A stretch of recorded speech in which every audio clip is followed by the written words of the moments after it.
Ya.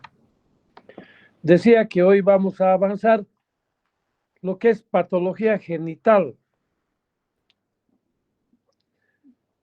La recomendación siempre es la misma que hago todos los años. Hay abundante patología genital.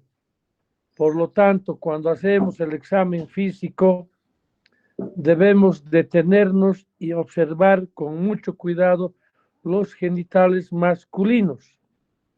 En este caso, que tiene que hacer con la urología.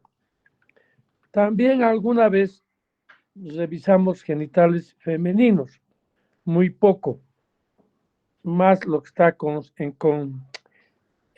lo que nos interesa en las mujeres es la uretra y un poco alrededor. Los ginecólogos se ocupan del resto. Pero en el hombre, en urología, no tienes que ser urólogo. Tiene que ser un hábito revisar los genitales.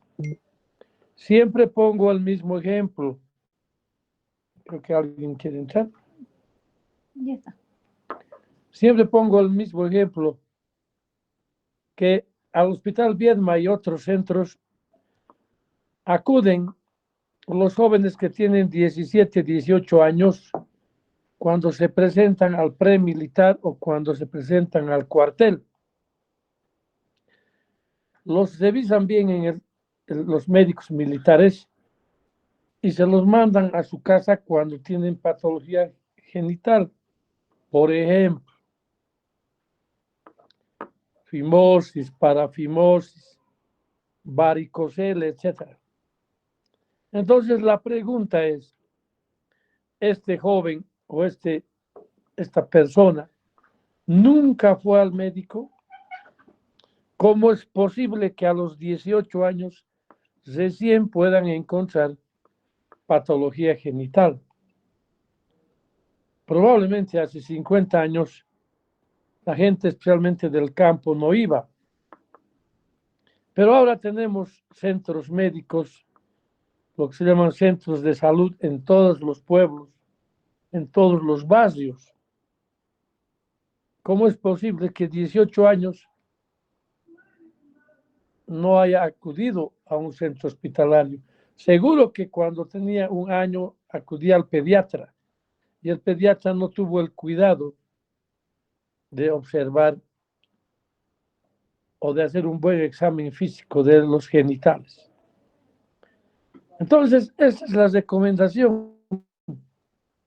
Hay que ver los genitales, especialmente las mujeres. Tienen vergüenza, estoy de acuerdo. Tocarle los genitales a un tipo que tiene 18 años, un poco que se ponen en reserva. Pero para eso también hay métodos que se realizan.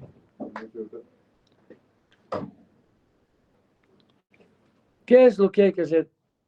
Siempre hay que estar acompañado de una enfermera o de un enfermero o de 12 enfermeras. Y lo que se hace es decirle a la enfermera que ellas con los guantes te enseñen los genitales y tú miras. Pero para ver qué estás buscando, de repente lo que tienes que hacer es saber esta patología. Porque si no sabes qué patologías hay ahí, no vas a hacer nada. Entonces, esa es la recomendación y por eso es que vamos a hablar de patología genital, yo creo de un 80% de lo más frecuente y lo más importante. Empezamos con hipospadias. ¿Qué son los hipospadias? Pueden leerlo ahí, es una anomalía genética donde el meato urinario por donde sale el orín, no está en el lugar preciso que es en la punta del glande. Se encuentra, ¿con qué podemos dirigir con esto? Se puede encontrar de la punta del glande en el surco balano prepuciano, se puede encontrar en el cuerpo del pene, en la unión penoescrotal, se puede encontrar también más abajo. En algún lugar de donde vendría a ser la uretra se abre el meato. Aquí pueden fijarse, aquí arriba debería estar el meato y está más abajo dentro de un huequito, la próxima. Entonces, cuando uno examina, inclusive uno puede ver que hay aquí más piel, una característica. Cuando aquí hay más piel y aquí abajo menos piel, algo no está bien. Generalmente es un hipospadias. Y fíjense que es frecuente. 1 en cada 300 nacidos vivos. ¿Qué quiere decir? Pónganle que en Cochabamba en 2 meses nazcan 300. Va a haber un hipospadias. Es harto. Que haya en Santa Cruz otro tanto. Tenemos 9 departamentos, por lo menos al mes puede que haya unos 10 hipospadias. Entonces hay que observar, hay que mirar. Tiene caracteres genéticas. De repente el padre tuvo un hermano, tuvo el hijo, etcétera, etcétera. Que esas cosas durante la confección de la historia clínica debemos tomar muy en cuenta. Vamos a la próxima. Fíjense dónde puede estar el meato, este meato anormal. Alguien alguna vez me preguntó, ¿y todo así viene alguna vez? No. No tengan la idea de que es una quena tampoco. Eso para mostrar que puede estar aquí. Y si ustedes leen, vamos a encontrar que está en el escroto, en el ángulo penoescrotal, proximal, distal del pene, una serie de detalles. A veces es mejor poner anterior y posterior. Anteriores del ángulo penoescrotal para arriba y posteriores del ángulo penoescrotal para abajo. ¿Y qué signos podemos ver para darnos cuenta? Es bueno con guantes, por supuesto, mirarlo al pene y ver esto que les decía, que puede que haya más piel en la parte del dorso. Y esto cuando uno no tiene experiencia puede parecer que es normal. Normal debería ser aquí arriba. Generalmente a 1 centímetro en el surco varano prepuciano está el meato. Fíjense, esto incluso parece que estuviera un poquito más abajo. Entonces, hay que fijarse. A veces la que da y orienta bien esta cosa es la mamá, porque dice, mi hijo nunca orina arriba, orina para abajo o orina hacia abajo. Claro, si esto está más abajo, va a orinar perpendicular al meato anormal que existe. Otro. Cuando los chicos ya son más grandecitos, o están ya jovencitos, no se olviden que es la uretra, que aquí está el meato, y el resto de la uretra se ha hecho un cordón. Y este cordón, ¿qué hace? Lleva a formar una torcedura, como que estuviera jalando el cordón. Es un cordón fibroso. Entonces, toma este aspecto. Hay que ver de lateral, de frente y de arriba para ver esta situación. Otra vez les vuelvo a decir, una característica es que haya más piel en el dorso que en la parte ventral. Aquí está el meato anómalo, el resto es el resto de lo que vendría a ser la uretra es un cordón y por eso se hace o toma esta curvatura.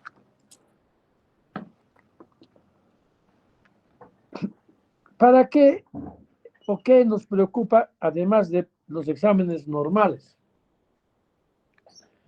Generalmente estos problemas congénitos pueden estar acompañados de otros. ¿Qué otras patologías?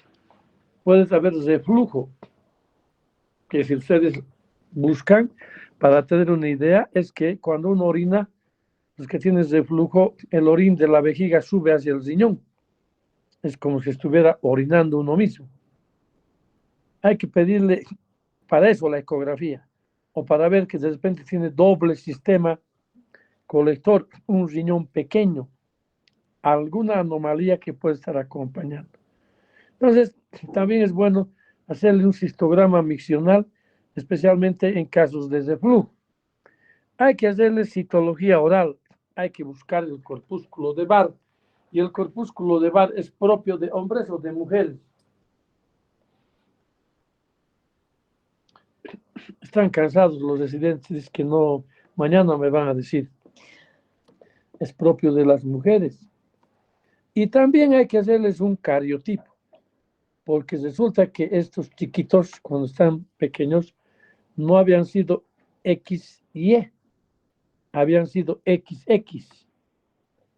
Entonces, con el cariotipo, ¿cómo se hace un cariotipo? Entonces se encuentra el corpúsculo de Barr. Tienen que saberlo, les recomiendo que lo lean. ¿Cómo es posible que no sepan eso? Entonces, con el cariotipo, ¿qué sucede? Que si es un XX, hay que crearlo como a mujercita en otros países. Antes que vaya a la escuela, ya le transforman en mujercita. Este hipospadias, se retiran los cuerpos cavernosos, el glande viene a ser el clítoris, y ahí está, como está ahí, el meato urinario se viene a hacer lo que es la uretra corta en la vagina, y con el escroto, retirando los testículos, se hacen los labios mayores y menores. Entonces, para estas cosas no debemos olvidar. Vamos a otra. ¿Qué anomalías congénitas lo que más se asocian al hipospadias? Hernia inguinal, criptorquidia. Las hernias los van a llevar con más detalle en el próximo periodo, pero la criptorquidia quiere decir que el testículo no está en su lugar, en el lugar donde fisiológicamente debía estar, fisiológicamente, que es la bolsa escrotal.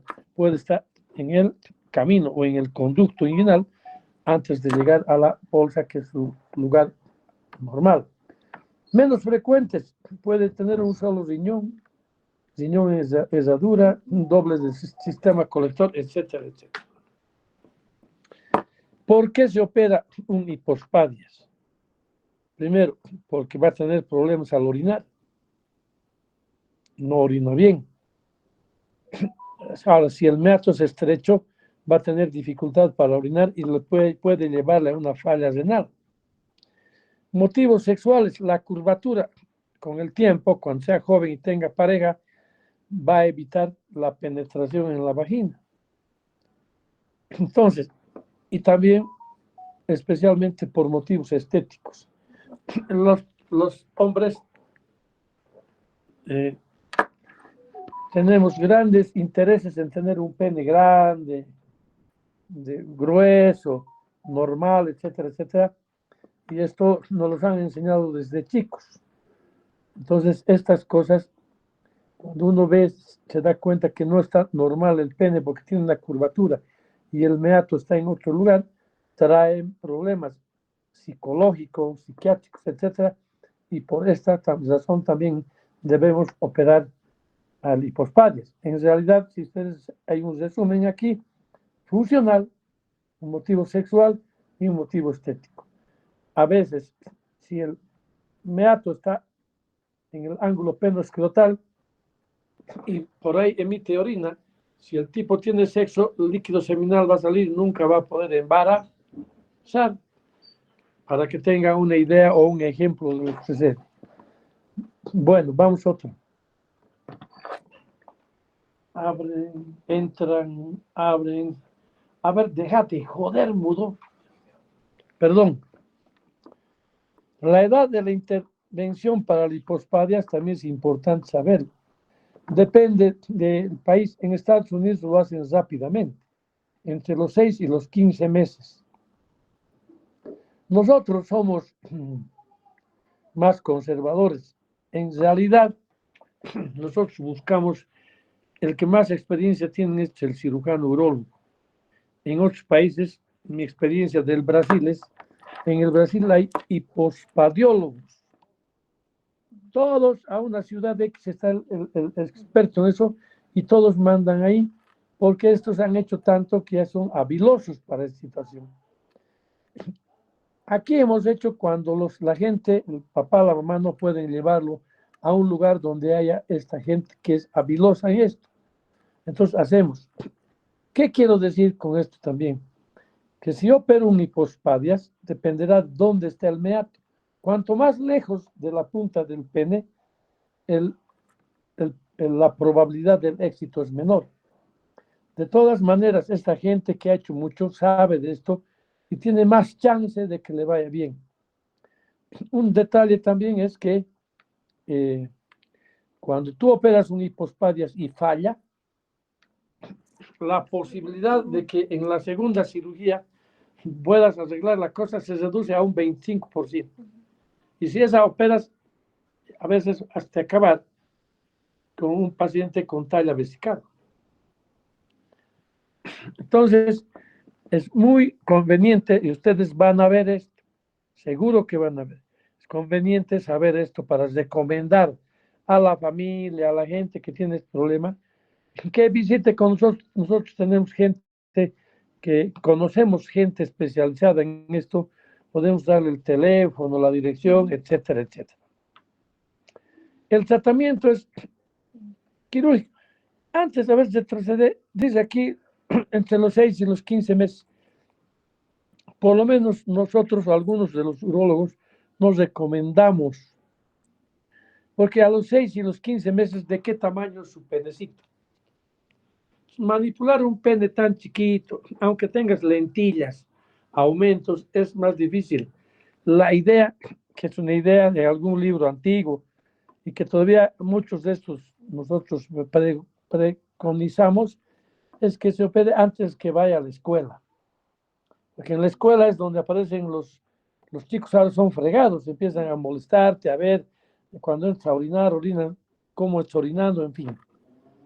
Entonces, antes que vaya a la escuela, depende de un chiquito de 3 años, 4 años, es más desarrollado la uretra. Desde mi punto de vista es más fácil. Vamos a la próxima. Esto es para mostrar que hay hartas técnicas. Y se dice en urología que cuantas más técnicas hay, más difícil es y más problemático es la operación, porque todo el mundo no mete su técnica. Porque cuando es sencillo, con un par de técnicas todo se resuelve. Vamos. Aquí les explico un poco. Si el meato está en este lugar, todito este cordón hay que sacar, se pone una sonda como tutor y se rota. El que tiene hipospadias nunca se debe circuncidar, porque esa piel es la que sirve para rotar y poner aquí. Entonces ponemos aquí, queda así, aquí está el meato. Ahora, no siempre tiene que llegar el meato aquí, hasta aquí arriba. Si llega aquí y va a ser un éxito, es una maravilla. Va a orinar recto, va a poder tener hijos, sus erecciones van a ser normales, etcétera, etcétera. Vamos a la próxima. ¿Cuáles son las complicaciones inmediatas? Hematoma, edema, infección. Por supuesto que los que operan esto saben, tienen que dar antibióticos, etcétera. Y las tardías son fístulas, estenosis, que otra vez digo, no recomiendo a que nadie le pase esto. Vamos a otra. Bien, vamos a ir a otra patología genital, la torsión testicular. Dale. Es para mostrar la anatomía del cordón espermático, donde está el conducto deferente por donde salen los espermatozoides, el plexo pampiniforme, que está aquí, y hay una arteria testicular, etcétera, y está envuelta por el cremaster. Entonces, ¿cuánto pesa un testículo? A veces aquí los residentes no saben ni cuánto pesan sus testículos, 15 a 20 gramos, etcétera, pueden leerlo ustedes, pero el tema es de que una torsión, ponle la próxima, una torsión quiere decir que el testículo dentro de la vaginal se va a girar en su propio eje. Y al girar, lo que va a hacer es comprimir la vascularización. Y entonces no pasa, vamos al otro, eso, no pasa sangre, fíjense, se ha torcido, no pasa sangre al testículo y en el lapso de 6 horas ese testículo ya es inviable, no sirve. ¿Por qué no sirve? Ya lo voy a decir. Porque aquí va a pasar la barrera hematológica, va a salir hacia afuera. Quiere decir que hay un edema importante y sale sangre, si quieren, al parénquima del testículo. Y tienen que recordar que el parénquima del testículo jamás está en contacto con la sangre, con los leucocitos. Y si esto sucede por esta torsión, se forman anticuerpos antiespermatozoides. Y estos anticuerpos antiespermatozoides van a matar la del testículo sano más, y la infertilidad es la regla. Bueno, uno dirá, si me pasa a los 50 años y ya tengo hijos, no importa. Pero ¿qué tal? Porque esto es una patología de joven. 15, 16, 18, 18, 20 años, un poco más. Entonces, esta es una patología que decimos de urgencia, grave. No porque se va a morir. Nadie se ha muerto porque un testículo se ha torcido. Sí por el daño que puede tener el paciente a largo plazo, la infertilidad. Entonces, ¿por qué? ¿En qué momentos sucede esto? Porque hay una hipertonía, retrocede nomás, hay una hipertonía del cremaster. El cremaster es este músculo que tenemos los hombres que cuando hace calor se relaja y hace que los testículos se cuelguen en el escroto. No se olviden que dentro de los testículos están células germinales. Los espermatozoides son células germinales y tienen que mantenerse a una determinada temperatura. Cuando hace calor, como radiador les sirve el escroto y salen para afuera. Cuando hace frío, se contrae el cremaster y los testículos se pegan más al cuerpo para que no se dañen por la temperatura fría. Entonces, esa es la función del músculo cremaster. Pero cuando hay hipertonía del cremaster, acuérdense del reflejo cremasterino. No tiene no se hace en mujeres, en hombres. Y en mujeres hay reflejo cremasterino. Hay, pero otro día vamos a hablar de eso. En los hombres es el más evidente. Entonces, ¿qué sucede? Que el cremaster va a retraerse. Entonces, algún rato, por algún movimiento inadecuado, se contrae el cremaster y va a llevar en un cordón largo, va a llevar a la torsión testicular.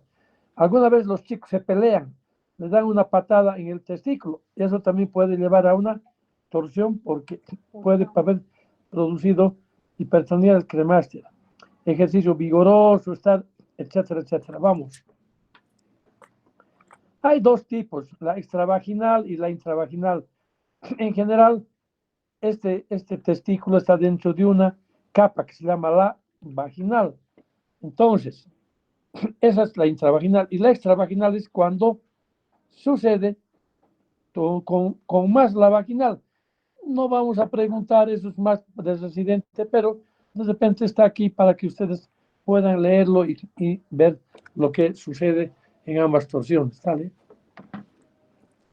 A veces puede haber 1, 2, hasta 3 vueltas. Miren, generalmente es una, a veces puede haber más. Entonces, fíjense, más o menos a los 12 años puede ser más. Esto está sacado del libro en nuestro medio. Generalmente vemos entre los 18 y los 25 años. Dice la literatura 12 años, etcétera, etcétera.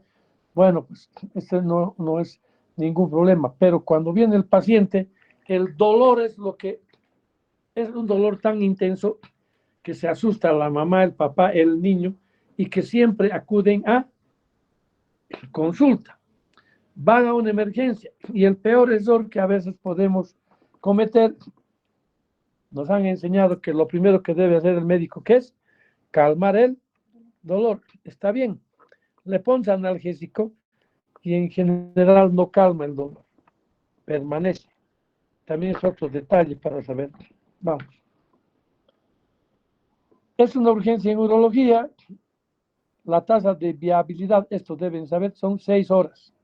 Quiere decir que entre el 85 y el 100% se pueden resolver a las 6 horas. Después ya el testículo va a la muerte celular.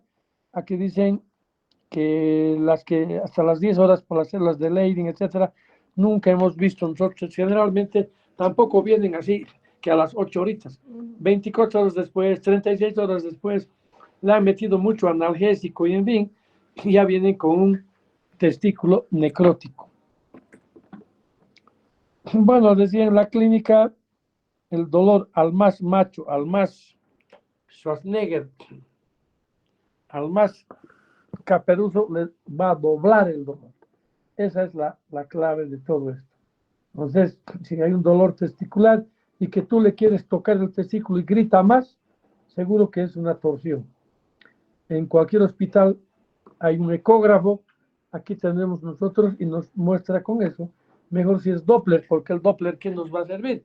Nos va a servir para ver si tiene circulación o no, si hay circulación o no.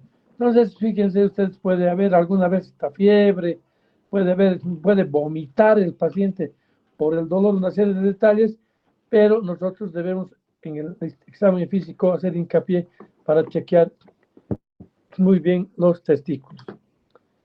Rara vez pueden ser los dos lados al mismo tiempo, pero existe.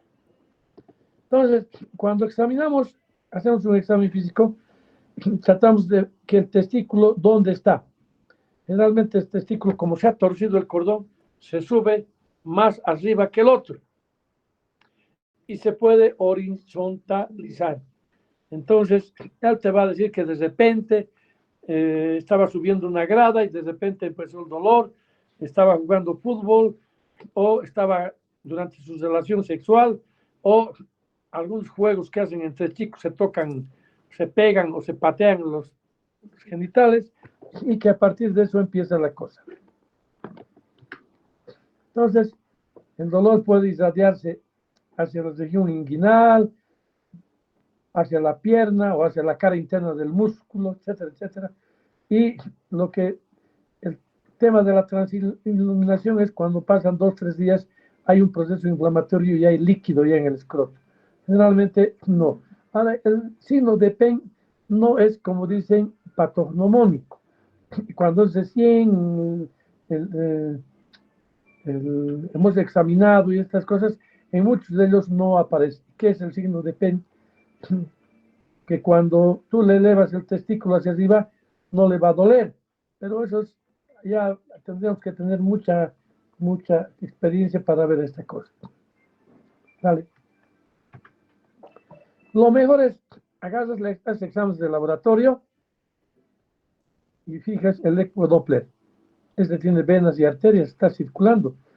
Este no tiene nada. Eso quiere decir que no hay circulación, que es una torsión.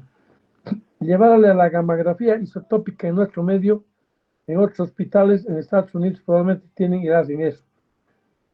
Por decir, la gente va rápido, aquí empezó hace 2 horas. Se calculan, tengo 4 horas más, porque 6 horas es el tiempo en que va a estar viable. Y en esas 4 horas que les queda pueden hacer todos estos detalles. Y la ecografía, etcétera.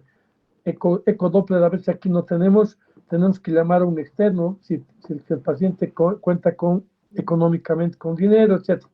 Y la exploración quirúrgica es la regla.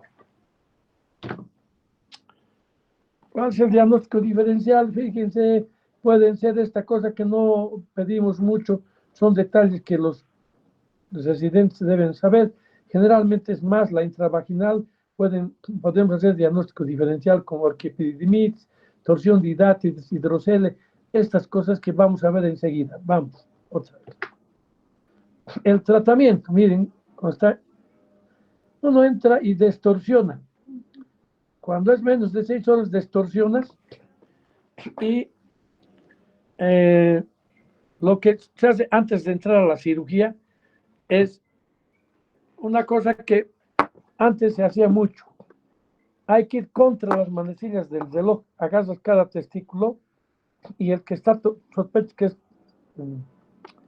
que es el izquierdo, si tú quieres, vas contra las manecillas del reloj y se logra destorcer y encuentra alivio al paciente, igual tienes que meterlo a cirugía. Y las del otro, las del derecho, ¿a qué lado irías? Contra las manecillas también. O sea, si tú agarras, ¿a qué lado irías? Hacia el centro, mejor para que te des cuenta. Hacia el centro. Y eso alguna vez funciona. En todo caso, haces la cirugía. Si vas a retirarle el testículo, haces la orquiectomía. Y si todavía está viable, en cualquiera de los dos casos hay que ponerle corticoide para evitar que haga se formen el proceso, evitas el proceso inflamatorio, como que evitas que se formen anticuerpos anti-espermatozoide. Vamos. Está correcto, ¿no? Aquí estamos. Aquí un poco para que vean en estadísticas cuánto tiempo puede durar y en qué tiempo podemos salvar un testículo.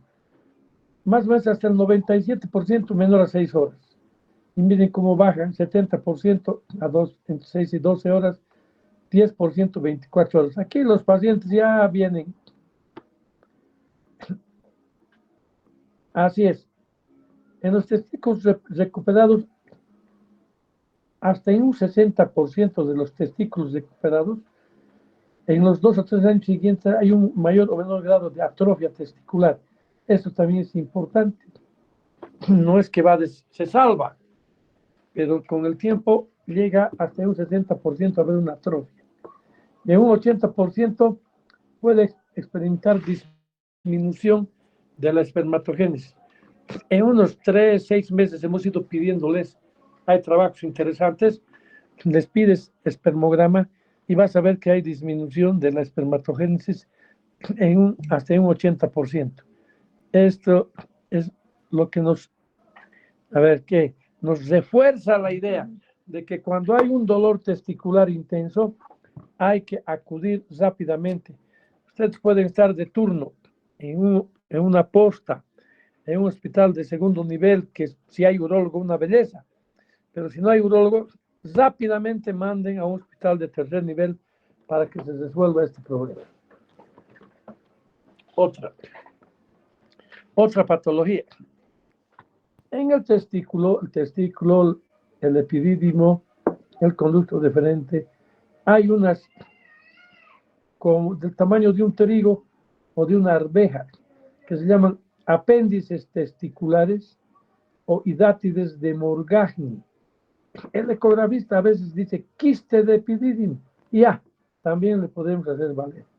Entonces, ¿qué son? Son restos embrionarios. Y aquí un poco vamos a parar para decir que hasta el tercer mes que estamos intrauterino, o sea, en periodo de gestación, ¿qué somos? Hermafroditas. No sabemos si somos hombres o mujeres hasta que el cromosoma Y manda para que seas hombre y el cromosoma X para que seas mujer. Y entonces, si eres Y, vas a tener próstata, vas a tener pene, vas a tener testículo y vas a tener conducto deferente. Si vas a ser mujer, lo que iba a ser la próstata, ¿qué viene a ser? El útero. Lo que iba a ser el testículo viene a ser el ovario. Y lo que iba a ser este deferente son las trompas. Y las fimbrias vendría a ser lo que es el epidídimo. Lo que iba a ser el pene es el clítoris, etc. Entonces, ¿qué vendrían a ser los apéndices testiculares o hidátides de Morgagni? Vendrían a ser estos restos embrionarios de las fimbrias. Y esto se queda en el hombre y en algún momento tienen irrigación, tienen inervación. En algún momento, ¿qué pasa? Se van a torcer, igual que el testículo. Y entonces se necrosa y hay dolor. Otra vez, esto no va a matar, nunca mata. Pero ¿qué sucede? Sucede en niños entre 7 y 12 años, más pequeños que los de torsión. Y les duele, y lloran, y puede haber fiebre, y pueden vomitar, etcétera, etcétera, sudoración, y la mamá preocupada lleva al pediatra. Dale. Felizmente los pediatras ya saben, en el diagnóstico, la exploración física del testículo es importante. Como en los niños, la piel es delgadita, a trasluz con una linternita se puede ver un punto azul, como dice aquí, no siempre. Tampoco es un signo patognomónico. Ese punto azul es el apéndice testicular torcido que está necrótico. Bien, después podemos hacerle todos los exámenes para descartar otra cosa. Si es en el derecho, de repente nos podemos tragar una apendicitis, etcétera, etcétera. Entonces, vale la pena hacer estas cosas y a veces solo dándoles antiinflamatorios puede pasar. Y esas apéndices testiculares se calcifican y queda ahí como piedra en el zapato. Y con el tiempo son causantes de hidrocele. Un ratito. Entonces, si estos chicos van se da cuenta el pediatra que ya conoce, etcétera, van con el urólogo pediatra, con el urólogo general, y entonces a veces necesitan explorar y retiramos los apéndices y el problema pasa. Vamos otra. ¿No? Aquí está conservadores de pozo, antiinflamatorios, etcétera, con analgésicos. El pronóstico es excelente, pero se sigue molestando. La cirugía es la regla. ¿Qué es un hidrocele? Otra patología. El hidrocele es la acumulación. Cuando yo digo, y puedo preguntar qué es hidrocele, generalmente dicen líquido en los testículos. No. Es la acumulación de líquido entre la túnica vaginal y la albuginia. Eso que le cubre al testículo se llama albuginia. Y esto se mueve el testículo en otra capa que es la vaginal. Y se acumula líquido ahí, y eso es lo que se llama hidrocele. La presencia, otra vez digo, de líquido dentro de la túnica vaginal, o sea, entre la vaginal y la albuginia. Esto un poco para recordarles que puede haber los testículos debajo del riñón bajan, arrastran peritoneo y se cierra, y eso es lo que se vuelve la vaginal, se cierra aquí. Dentro el útero, intrauterino se cierra. Pero a veces no se cierra, y esto se llama persistencia del conducto peritoneo vaginal. Y esto hay que distinguir, es una variedad de hidrocele, sí, pero hay que distinguir esta persistencia del hidrocele propiamente dicho. ¿Qué pasa aquí? Que cuando le haces echar a este niño, el líquido se vuelve al peritoneo y desaparece el líquido de aquí. A esto se llama comunicante y no comunicante. Comunicante es cuando hay comunicación con el peritoneo y no comunicante es cuando se cierra, se oblitera el conducto este. Entonces aquí podemos ver una serie de no comunicante, el comunicante que llega hasta ahí, etcétera, pero con lo que expliqué es suficiente. El comunicante, cuadro clínico, lo que más o menos he dicho, lo interesante es que cuando lo pones patas arriba, si quieres, al niño, desaparece el hidrocele. O cuando le dices si es un poco más joven, que se acueste y que levante un poco los muslos hacia arriba, el líquido va a ir al peritoneo y desaparece. De esa forma te das cuenta si es comunicante o no. O la ecografía finalmente te va a dar todos los detalles, ¿no? Cuando tú ves una cosa más grande, el escroto aumentado, un testículo aumentado, aquí no podemos decir el testículo está aumentado, el escroto está aumentado de tamaño. Está aumentado de tamaño. Este es el normal. Hay que revisar nomás, por ahí puede tener un hipospadias, una fimosis, etc. Esto es lo que pensamos que es hidrocele, porque cuando palpamos algo suave. Ojo, siempre debemos palpar, porque si esto es duro, puede tratarse. En niños hay cáncer de testículo, menos, poco, en porcentaje bajo, pero puede haber cáncer de testículo. Entonces, ¿qué hacemos? Tenemos que descartar. El cáncer de testículo mata, el hidrocele no. Vamos, la próxima. Entonces, para descartar, hacemos dentro de la clínica, vemos al hidrocele, hacemos lo que se llama, ¿qué? Transiluminación. Con una linterna ponemos a este escroto y transilumina cuando es líquido. Cuando no es líquido sería una masa o una hernia, no transilumina. Pero la ecografía nos va a decir con mucho detalle si es líquido, cuánto, etcétera, etcétera. Si es líquido, es pus o qué es. Fíjense la linterna y cómo transilumina. Hay que estar seguros de esto, porque puede haber una masa, ya os digo, un cáncer. Entonces, la ecografía también nos va a ayudar. Es un documento, la ecografía médico-legal, porque si te pasa y se muere el niño y le dicen en 6 meses, en un año, le dicen, tiene cáncer de testículo, debía haber venido más antes, pero si yo llevé al hospital bien, entonces nos hacen juicio, nos destruyen completamente si nos equivocamos. Entonces el examen físico tiene que ser bien hecho. Vamos a la próxima. En el comunicante excesar, a veces se puede acompañar de una hernia inguinal, etcétera, etcétera, excesar con cirugía. Vamos a la otra. Y en el no comunicante, lo mismo, hay que abrir y evertir la vaginal. Es como decir, la vaginal es como el calcetín en el pie. Entonces ahí se emitió líquido. Abrimos en la cirugía y lo volteamos el calcetín. Es más, lo retiramos parte del calcetín para que las otras capas puedan reabsorber. Entonces, hay que siempre, aquí miren, estoy subrayando, chequear y descartar otros problemas como una infección, una torsión o un tumor. El tumor sería lo peor que podamos equivocarnos. Vamos. Tratamiento, cirugía en ambos pacientes. Vamos. Este más o menos es la cirugía. Esto es lo que quiere decir que hay que hacer. Fíjense, se abre la vaginal, sale el líquido que hay y lo volteamos la capa y lo cerramos y eso es todo. Criptorquidia. Vamos a avanzar un poquito más de la criptorquidia. ¿Qué quiere decir criptorquidia? Vamos.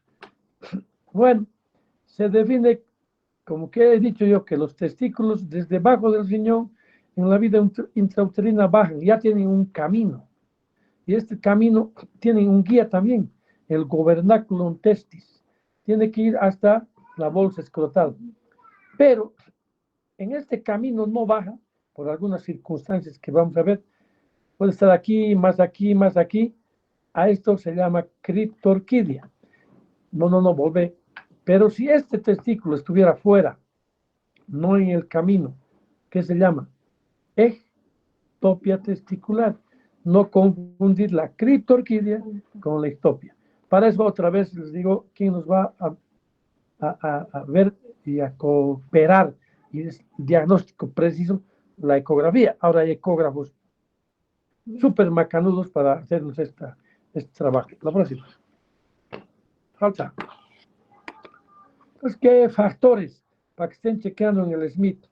Una serie de factores que ustedes, si lo leen con calma, van a ir entendiendo. La presión intraabdominal, el anillo inguinal estrecho, que vendrían a ser los más importantes o fáciles de entender, antecedentes de criptorquidia familiar, otras malformaciones congénitas que pueden estar asociadas a este, un tabique anormal en el ostium escrotal, puede estar asociado con una hernia inguinoescrotal y la hernia se mete aquí y no deja que baje el testículo. Vamos. Entonces hay clasificaciones, son palpables. ¿Qué pasa? Cuando le hace el examen físico, en la zona del cordón espermático se palpa el testículo, etcétera. Todos estos detalles, pero otra vez les digo, con la ecografía tenemos todo casi a la mano. ¿A qué altura está? ¿Dónde está? Una serie de detalles precisos. Y uno que es interesante en el examen físico, el que tiene testículo está ahí y el otro no ha crecido el escroto. No confundir con ectopia testicular. Miren dónde puede haber testículos ectópicos. Raro, pero puede haber. Otra. El diagnóstico es por clínica, hay que ver, hay que chequear, hay que palpar el uno, si el otro no hay que pedir ayuda a la ecografía, etcétera, y hay que estar constantemente chequeando. A veces el niño llora y el cremaster se contrae y te dificulta, pero la ecografía en estos casos, otra vez vuelvo a decir, aumenta o ayuda. Vamos. A veces el testículo no está en el camino, está dentro del abdomen. Entonces una tomografía nos puede llevar y mostrarnos dónde está el testículo, especialmente en gente ya un poco mayor. Hay chiquillos de 15 hasta de 20 años que dicen no tengo. Nunca se queden contentos con decir que hay anorquia, quiere decir que nació. Porque si estos testículos que no están en su lugar tienen gran preferencia por irse a hacer un cáncer. Y si está dentro del abdomen, hemos visto todo diseminado el cáncer, porque el hierro no debe tener. Hay que estimular, inclusive con testosterona, para que aumente de tamaño el testículo y pueda ser viable a una tomografía o resonancia. Las complicaciones, infertilidad, cáncer de testículo, torsión de testículo, no hay que descansar hasta encontrar el lugar del testículo y podemos bajar hasta su posibilidad. Dale otra. Entonces, hay un tratamiento que antes se utilizaba, ahora nosotros no utilizamos, que es darles gonadotrofina coriónica humana. Es una hormona sintética. Nosotros damos esto para que aumente de tamaño y sea más fácil, más manipulable durante la cirugía. Porque decimos que testículo que no descendió no va a descender nunca, ¿no? Vamos. Otro. Sí, también la testosterona, tenemos mucho cuidado en eso. Más bien en esto sí, con la testosterona no hemos tenido muchos éxitos, digamos. En otro lado todavía dicen que sí. Y la cirugía es la regla. Hay que ir en un solo tiempo o puede ser en dos tiempos hasta llegar al sitio preciso donde debe estar el testículo. ¿Qué quiere decir dos tiempos? A veces el cordón es muy chico, bajamos desde aquí hasta aquí y en el siguiente tiempo hasta el escroto. Bueno, otra, aquí vamos a quedar por la hora, vamos a quedar en balanitis. Entonces nos vemos mañana hasta terminar la clase. Gracias.